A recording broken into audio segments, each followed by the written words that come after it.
샬롬. 오늘은 2023년 10월 1일 추석 연휴를 맞이하며 또 이렇게 가을로 들어서는 10월달 첫째 주를 만나게 되었습니다. 하나님 안에서 명절의 따뜻함과 가을에 많은 열매의 은혜가 있기를 기도하면서 마태복음 21장 23절에서 32절 말씀 먼저 같이 봉독하겠습니다. 예수께서 성전에 들어가 가르치실새 대제사장들과 백성의 장로들이 나와 이르되 내가 무슨 권위로 이런 일을 하느냐, 또 누가 이 권위를 주었느냐. 예수께서 대답하시되 나도 한 말을 너희에게 물으리니 너희가 대답하면 나도 무슨 권위로 이런 일을 하는지 이르리라. 요한의 세례가 어디로부터 왔느냐, 하늘로부터냐 사람으로부터냐. 그들이 서로 의논하여 이르되 만일 하늘로부터라 하면 어찌하여 그를 믿지 아니하였느냐 할 것이요, 만일 사람으로부터라 하면 모든 사람이 요한을 선지자로 여기니 백성이 무섭다 하여 예수께 대답하여 이르되 우리가 알지 못하노라 하니 예수께서 이르시되 나도 무슨 권위로 이런 일을 하는지 너희에게 이르지 아니하리라. 그러나 너희 생각에는 어떠하냐.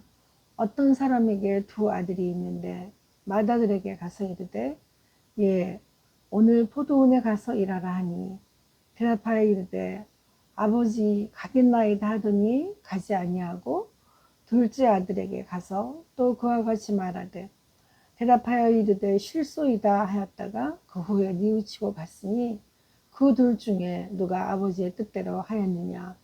이르되 둘째 아들이니이다. 예수께서 그들에게 이르시되 내가 진실로 너희에게 이르노니 세리들과 창녀들이 너희보다 먼저 하나님의 나라에 들어가리라. 요한의 이의 도로 너희에게 왔거늘 너희는 믿지 아니하였을 때 세리와 창녀는 믿었으며 너희는 이것을 보고도 끝내 뉘우쳐 믿지 아니하였도다. 아멘. 오늘 말씀의 제목은 그대여 사랑을 하려고 하는가입니다. 일반적으로 권위라고 하는 것은 특정한 지위나 권한을 가진 사람, 집단 혹은 조직이 다른 사람들에게 규정과 지시 또는 영향력을 행사하려는 능력을 가리키는 개념입니다.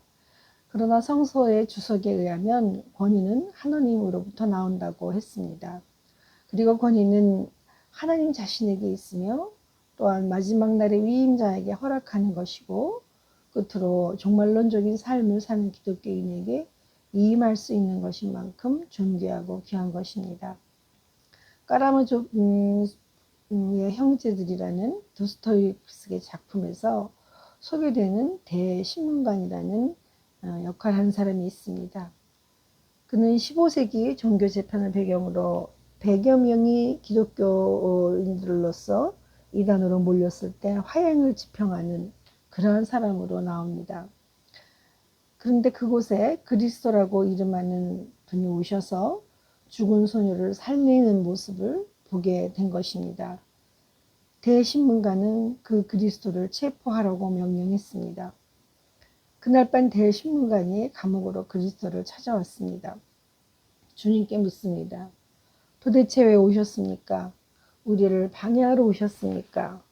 당신은 올 필요가 없습니다. 당신은 사람은 빵으로만 사는 것이 아니라고 했지만 사람들은 바로 이 빵의 이름으로 당신께 반기를 들고 일어나서 당신과 싸워 이길 것이라고 했습니다. 세상에 빵보다 더 확실한 것은 아무것도 없습니다. 인간은 빵을 주면 경배할 것이라고 말합니다. 당신은 저들에게 자유를 준다고 했지만 저들은 빵을 달라고 합니다. 그리고 우리는 당신의 이름으로 빵을 줍니다. 분명히 알아두시오. 우리는 당신의 편이 아니라 악마의 편입니다. 바로 이것이 우리의 비밀입니다. 우리는 이미 오래전부터 당신이 아니라 악마와 함께 했습니다. 어서 가시오. 그리고 다시는 오지 마시오. 절대로 오지 마시오. 라고 했습니다.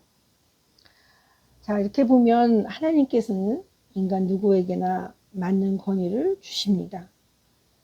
그런데 그 권위가 하나님께로부터 있음을 알 때와 그렇지 않을 때 우리는 어떤 선택을 볼 수 있을 것입니까?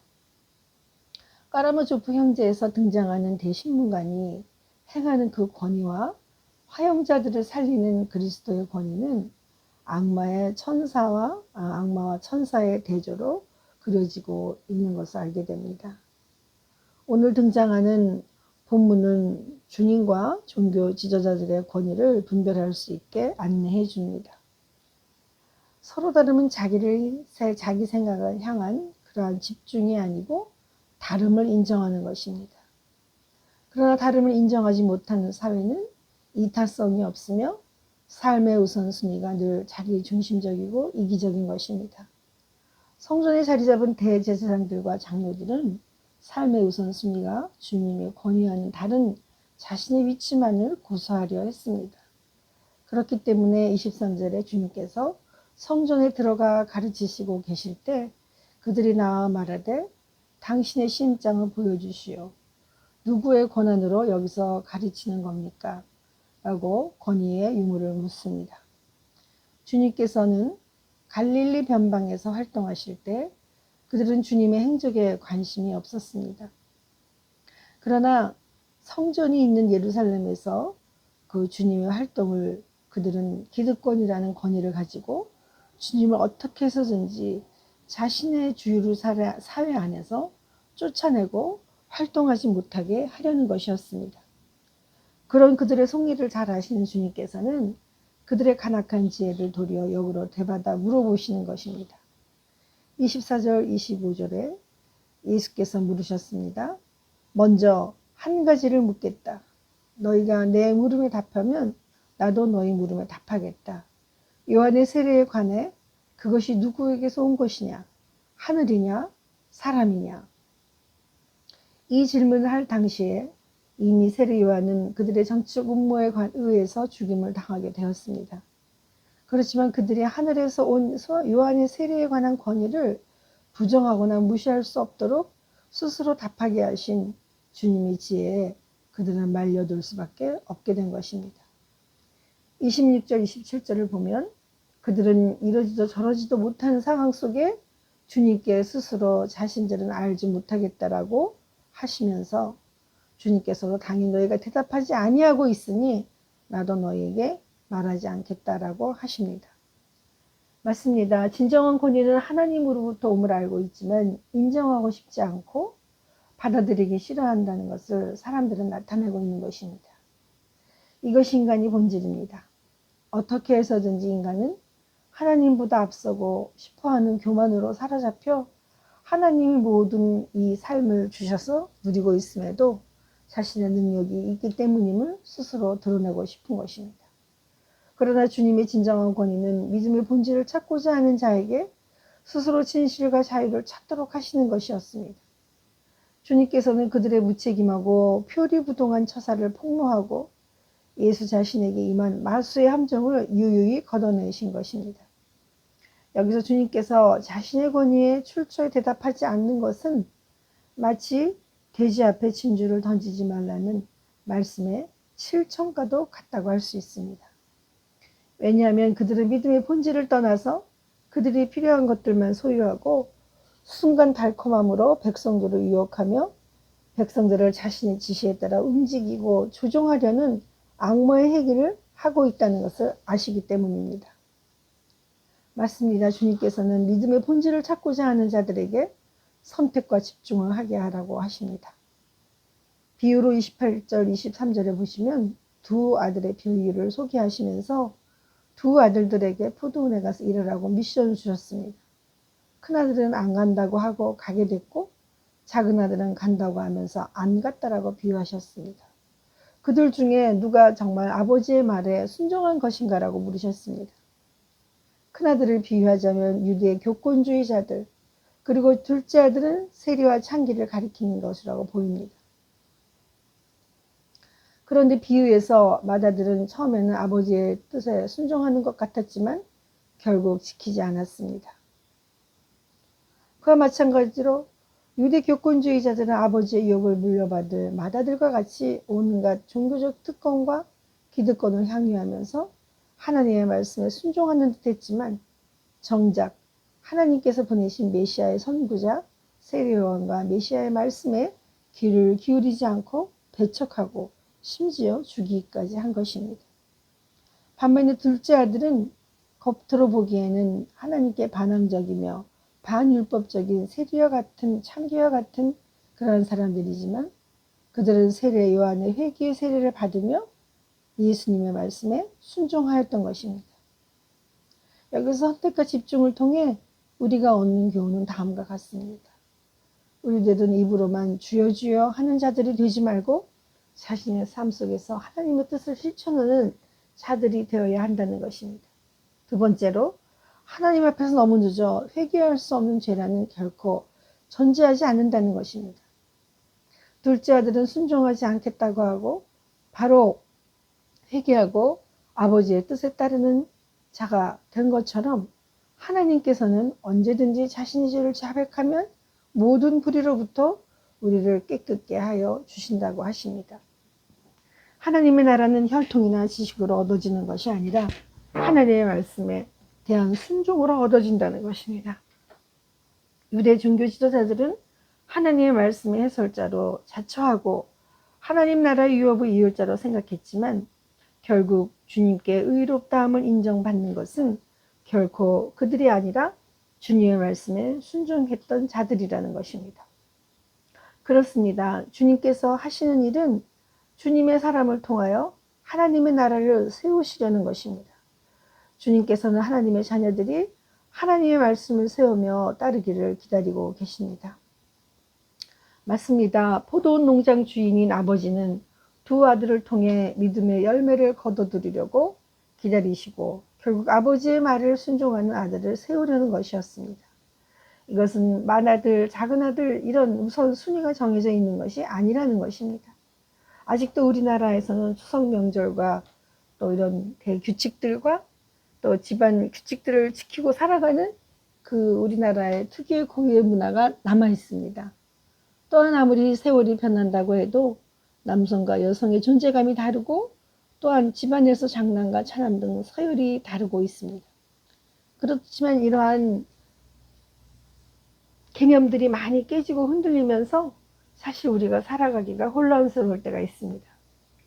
이러다 보니 믿음의 서열, 즉 믿음을 먼저 가지고 진리를 알아 그 길을 걷고 있는 사람이 그 집안의 어른이고 지혜자라는 것입니다. 하나님께서는 지금도 계속해서 믿음의 사람을 세우시려고 곳곳에서 일하고 계십니다. 먼저 믿은 자나 나중 믿음을 가진 자, 이방인, 유대인, 세리, 창기까지도 남녀, 어린아이 누구에게나 복음을 받아들이고 진리의 길을 스스로 선택할 수 있게 하셨습니다. 이것은 주님의 진리를 따르는 자에게 주시고자 하시는 하나님의 권위인 것입니다. 하나님의 권위는 내가 권력이 있다라고 하는 것이 아닙니다. 도리어 섬김의 권위인 것입니다. 남을 나보다 낮게 여기고 늘 스스로 먼저 섬기고자 하는 것입니다. 즉 크고자 하거든 남을 섬기라고 하셨습니다. 하나님을 섬길 자를 이길 자가 없습니다.